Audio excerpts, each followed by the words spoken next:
If you're a hiker, there are plenty of websites and applications out there to help you find hikes. Tools like Strava, AllTrails, Backpacker, Hiking Project, Trail Journals, Gaia GPS, and Cairn, just to name a few. What if getting to the top of peaks is more your thing? Sure, there are websites like 14ers.com, Summit Posts, and hundreds of individual pages, like my very own Rocky Mountain Summits website. Plus, there are guidebooks out there. Those will cover the major peaks, but they aren't all inclusive. That's where Lists of John comes in. Like I mentioned earlier, it's easy to find out information about a major peak like Mount Rainier, shown here. But what about that little peak you pass every day on the way to work? That's one of the neat things about Lists of John. It catalogs every peak with over 300 feet of prominence in the entire United States. So I can use Lists of John to find out information on any of the peaks around me. So what the heck is this prominence thing I brought up yet again? Prominence is the vertical distance between a mountain summit and its key saddle, which is the lowest point on the highest ridge connecting the mountain to a higher place. Whew, kind of complex. In simpler terms, if you are standing on a mountain, its prominence is the minimum vertical distance you must descend to reach a higher place. So if the prominence of the peak you are on is 500 feet, you've got to descend 500 feet before ascending to a higher location. Peaks with high prominence tend to be the highest points around and are likely to have extraordinary views. Lists of John uses a minimum of 300 feet of prominence as the standard for a ranked peak. Named peaks with under 300 feet of prominence still show on Lists of John, but they're just treated differently in certain rankings and stat leader categories. If you're more of a visual person, like myself, let's use an actual example to explain prominence. This is the Teton Range in Wyoming. There are numerous peaks in this photo, but let's focus on the two labeled peaks to explain prominence. Let's calculate the prominence for Middle Teton. Grand Teton is clearly the parent peak of Middle Teton. So the first thing we need to identify is the key saddle between the two peaks. That is shown with a red arrow and is 11,650 feet. Now let's calculate the prominence. That is simply the elevation of Middle Teton minus that saddle elevation. So 12,807 minus 11,650, that gives us 1,157 feet of prominence. If you recall, Lists of John requires a minimum of 300 feet of prominence for a peak to be ranked. So Middle Teton meets that criteria. Now you've got an understanding of prominence and how John built the list of ranked and unranked peaks. Let's go ahead and jump into the Lists of John website and see some of the functionality. This is the Lists of John homepage. Most of the functionality is in these buttons on the left-hand side, but I'm going to go ahead and start out in my profile. So if I click into that, one more click into LOJ Stat Summary. This is essentially a history of all the peaks I've logged into Lists of John. So I could see all the peaks in the current year that I've climbed, and then my total count of US peaks, peaks by state, and then different categories down here like highest 1,000, state high points, county high points, those types of things. If I click into a state like Colorado, you can see my total count and then my count by elevation range. Those are listed out there, the highest 100, different prominence categories, etc. You also get a county breakout here. So let's click into my home county of Montrose. These are the 23 peaks I've climbed in Montrose County. We can also view the peaks I haven't climbed. So if I wanted to go after those, here's the list. So going back, there's a ton of different functionality and you can click through and find out a bunch of different things in here, but that's all for now. The next thing I want to show you on the Lists of John website is how to log an ascent. Most of us log peaks right after we do them, or even from the summit if we have cell phone coverage. But if you're a new user, you can go back and log any of the peaks you've ever ascended. So to do this, I'm going to go ahead and click on this Search by State button. And this just defaults to Colorado because that's where I've told Lists of John I reside. And I can come in here and do some bulk loading, like log all the peaks I've done in a county, or log all the peaks I've done by an elevation range like 14ers, 13ers, those types of things. But I can also come in here and search for a peak, an individual peak. So I stare at Coxcomb Peak all day long, so let's just use that one as an example. So I hit search, and there's only one Coxcomb Peak. That's the one I'm looking for. And I can go ahead and add this to my completion list, even though I didn't really climb it today. We'll just pretend I did. So I click on this log ascent. It validates that I want to do so. Click on yes, and then I can pick a date. Any date in the past or the current date is what it's defaulted to. So I'm just going to take the default. And then I can also add a comment to this ascent. So a lot of people use this to say, you know, the road was tricky or the snow conditions are a little icy, those types of things, but you don't have to. So we'll go ahead and skip that for this. And come back here and hit refresh.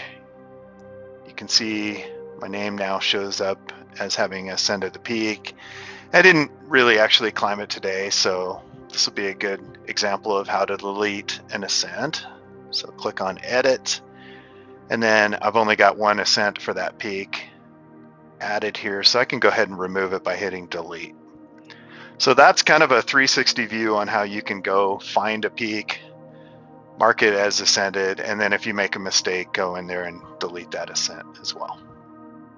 All right, back to the Lists of John homepage. Next thing I want to show you is recent ascents. So we don't have to spend a lot of time in here, but basically this is a 300 most recent ascents logged onto Lists of John. So I mainly use this to see what friends are up to. So if I scroll down here, there's a friend of mine back in Idaho, and it looks like he climbed a few peaks yesterday. And there's some peaks I climbed. But basically I look to see what friends are up to, maybe what peaks people are climbing in my area, those types of things. All right, back up to the Lists of John homepage here. Let's go ahead and jump into stat leaders. So these are leaders based on different criteria. So most number of peaks, most peaks per day, highest average elevation of the peaks you've done, 5 peaks in a day, different things like that. So the most popular to look at out here is probably this Peakbagger. So I'll click into that. So this is defaulted to 2023. I could look at someone's career stats. It also includes repeats. I'm going to select new peaks only for this year. And so this is our leaderboard. So number one there, Bob Bird has done 114 peaks to date. It's mid-April, so pretty impressive. And you can kind of scroll through here. That friend of mine up in Idaho I mentioned, there he is in 35th. There I am in 50th with 23 peaks to date. And then if I wanted to click into this, those are the 23 peaks I've done to date. So going back here to this main screen, I barely touched the surface of all the different leaderboards that you can look at, but I think that covers it for now. All right, jumping back out to the main screen here, the next thing I want to talk about is this peak list functionality. So if we click into this, so these lists on the main screen here are ones that John's created, US highest, state high points, those different types of things. So if you wanted to go look at all the state high points you could hear.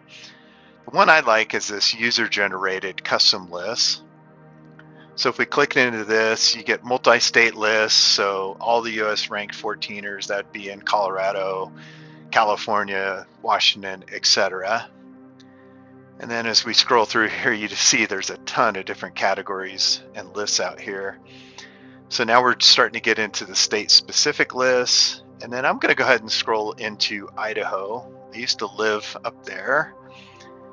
And one of the lists I like to follow was this peaks within a 1-hour drive of Boise. So if we click into view progress, there's the leaderboard. I'm not showing this because I'm the leader. I just think it's a pretty cool list that someone created. But I'm going to go ahead and view peaks for myself off this list. And there's the 63 peaks I've climbed within an hour drive of Boise. And if I wanted to view the rest of the peaks I haven't climbed, click on this button here. And there's the 36 I have left. So if I was going after this list to finish it, here's the ones I have remaining. So the next thing I want to show you, I live in Colorado now, and here's an example of a list. So this is all the ranked peaks in San Juan Mountains. So if I click on view progress here, I'm not anywhere near the leaderboard on this one. There's someone that's got over 1,000, several inching close to 1,000. Let's go ahead and jump in here. I've completed 99 of the peaks in the San Juans with 300 feet of prominence. Kind of impressive, I think, but not comparatively, as we just saw. And then here's all the ones I haven't completed. So pretty good way of having a list and looking at your progress on that list. And we just touched the surface. As you can see, just in Colorado alone, there's dozens of these lists. But hopefully that's a good explanation. If there's not a list that's to your suiting, you can always create your own. That's one of the abilities John gives you. All right, the last thing I want to show you on the List of John homepage is this Near Me Now functionality. So if I click into this is showing me the closest 50 peaks to me with 300 feet of minimum prominence. So I get the peak name, a little bit of summary information about the peak, how far away it is, if there's a picture of it on List of John or not, which looks like all of them have, and then trip report or not, which all but 4 seem to have, which is pretty cool. And then how difficult is the peak going to be? So is it going to be a hike, a scramble, a rock climb, those types of things. The other things I can do are filter by elevation. So let's say I only want to see peaks above 13,000 feet. If I click on that and view list, now I'm only seeing the 13,000 foot peaks closest to me. And the top one here is the corpse, kind of creepy. But let's go ahead and click into that. And so I get information about the peak, how high it is, prominence, those types of things, if there's a trip report or not, who all's climbed it, how many times they've climbed it. But the big thing I want to show in here is this map functionality. So if I click on this map, let's go ahead and zoom out a bit. You can see a pretty target-rich environment here in the San Juans. And then I can scroll all over the place, all throughout the US, clicking refresh, which is a pretty powerful way of finding peaks. So one of the things I like to do in here is to find a bunch of peaks close together, which I kind of caught a glimpse of over here. Yeah, right here, it looks like there's a bunch of 13ers kind of in a row here. And that doesn't mean I can go up there and climb them. There could be big cliffs between them. But it gives me an idea to go look for here. So I could click into this, see if there's a trip report for someone that's done a traverse, but a pretty powerful way of finding peaks that are close together if you're into doing multiple peaks in a day. So back to the home page. Certainly didn't cover every piece of functionality in List of John, and you'll have to go out and do that yourself. But I think I covered a majority of the powerful tools that I use. Hopefully this was helpful. One of the last things I want to show you in List of John is the ability to find peaks in an area you might be traveling to. So in this case, let's say I'm going to Phoenix and I have some time constraints, so I want to find a peak that I can do in under 4 hours. So here's a list of all the ranked peaks in the Phoenix area. I also have done a lot of peaks in the Phoenix area, so let's go ahead and have the map show what I have and haven't completed. So I'll just check this box here, view progress. So any of the pins with the gray checkbox means I've climbed it already. And I don't want to do a peak I've already done. I want to try something new. So now I've got that. I can eliminate any of those with the gray checkbox. Also don't want to do a rock climb because I don't have the talent to do so by myself. So I can go ahead and add the difficulty rating to this map. So something like Tom's Thumb here, which is a class 5 peak. That's probably not within my goal for this trip. So let's move on. There is a class 1 peak down here called Thompson Peak. So let's see if there are some trip reports, get some information on this. So there is a trip report from Wiley. And to get to the stats, I just have to have one more click here. So I can see that it's just under 10 miles and 2,100 feet of gain. So getting out to the trailhead, climbing the peak, and getting back in 4 hours, that's going to be a stretch. So let's keep looking. Did notice a class 2 peak down here, 2572. So if I click on that, hopefully it has a trip report, and it does. We'll click on that, and one more click to get to the stats. And so this one's just over 4 miles and 1,000 feet of gain. So that ought to work. Should be able to get that done in an hour and a half or so. So let's download that track. And I actually use Gaia GPS to navigate on my phone, so it has a web app here, and I can import that track into Gaia. So I'll just drag that onto there and save it. So now that track is in Gaia, and that'll sync pretty much instantly with my phone, and I'm all set if I want to drive out to the trailhead and have a route to follow to the top of that peak. So powerful functionality there. Hi everyone. Dan's done a really great job of explaining some of the main features on ListsOfJohn and things that you can do with the website.